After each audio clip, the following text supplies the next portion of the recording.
రాయదుర్గంలో భారీగా గోవా అక్రమ మద్యం స్వాధీనం చేసుకున్నట్లు జిల్లా ఎస్పీ కేవీ మురళీకృష్ణ వెల్లడించారు. పట్నంలో శుక్రవారం అర్బన్ పోలీస్ స్టేషన్లో ఆయన వివరాలు వెల్లడించారు. జిల్లా విభాగానికి చెందిన DTF ఇంటెలిజెన్స్ రాయదుర్గం సెబ్ టీంలు దాడులు నిర్వహించగా బుడిగోళం హైవే వద్ద ఐచర్ వాహనంలో పట్టుబడిందన్నారు. 147 బాక్సుల గోవా మద్యం, 7,496 కిలోల కేబుల్ బాక్సులు ఐచర్ వాహనం స్వాధీనం చేసుకున్నామని అన్నారు. వాళ్ళకి సంబంధించిన వివరాలు బయటకు వెళ్తే అది కేసు యొక్క ఇన్వెస్టిగేషన్ దెబ్బతినే అవకాశం. సో ఆ సందర్భంగా చెప్పలేని పరిస్థితి ఏదైనా ఉంటే అది చెప్పకపోయి ఉండొచ్చు.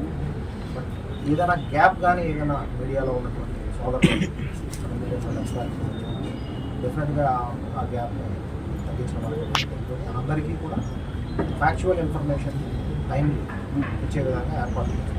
మీకు ఏదైనా డౌట్ ఉన్నా ఇప్పుడైనా ఉన్నతాధికారులు అయినటువంటి ఎక్స్ఎస్పీ సార్ని మాట్లాడినా కాంటాక్ట్ చేయొచ్చు. డెఫినెట్గా దానికి సంబంధించిన క్లియర్ ఇన్ఫర్మేషన్ అనేది ఇచ్చినప్పుడు కూడా ఒత్తిడి గురవుతున్న సందర్భాలు మేము గమనించాము. ఏదైతే మీరు వచ్చారు కాబట్టి కొత్తగా మా ఏరియాకి, ఎందుకంటే మా సరిహద్దు ప్రాంతం ఎక్కువ ఉంటుంది, మా కాన్స్టెన్సీ మద్యం కానీ ఇసుక కానీ తరలిపోయేదానికి రావడానికి చాలా అవకాశాలు ఉన్నాయి. కొద్దిగా స్పెషల్గా తీసుకుని మా కాన్స్టెన్సీకి షాప్ని ఏర్పాటు చేస్తే బాగుంటుంది మాకు తెలుస్తుంది. తప్పకుండా ఉన్నాయి. ఇప్పుడు ఎగ్జిస్టింగ్ ఎవరెవరైతే సిబ్బంది ఉన్నారో అందరినీ కూడా ఒకసారి ఆడిట్ చేసుకోవాల్సిన అవసరం ఉంది. ఆడిట్ చేసుకొని మ్యాన్ పవర్ అంతా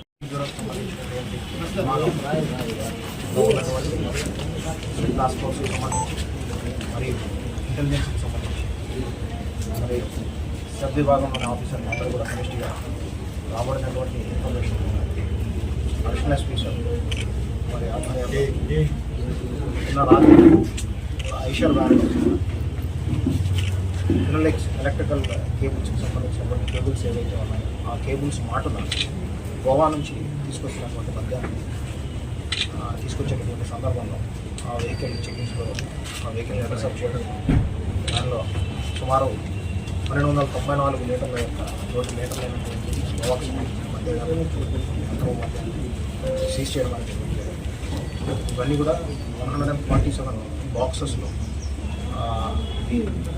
ఇవ్వబడి ఉన్నాయి. అట్లా ఈ బాక్సెస్ అనేది కూడా ఎలక్ట్రికల్ కేబుల్స్తో పాటు కలిపి దీనిని రవాణా చేసుకున్నటువంటి క్రమంలో వెహికల్కి సంబంధించినటువంటి అక్కడ మనకి అక్కడ జరిగింది. దీంతోపాటు ఇంకా దీనిని ఎవరైతే ఆర్గనైజ్ చేశారో ఎక్కడికి తీసుకెళ్తున్నారో అనేది కూడా గుర్తించడం జరిగింది. వాళ్ళని కూడా దీనిలో కనెక్ట్ చేయడం అనేది ఫార్వర్డ్ లింక్, బ్యాక్వర్డ్ లింక్ ఇక్కడ నుంచి ఎక్కడికి. సో ముఖ్యంగా ఈ మెటీరియల్ అంతా కూడా గోవాలో ఉంది కాబట్టి మధ్యలో వచ్చినటువంటి అహ్మద్నగర్ మహారాష్ట్ర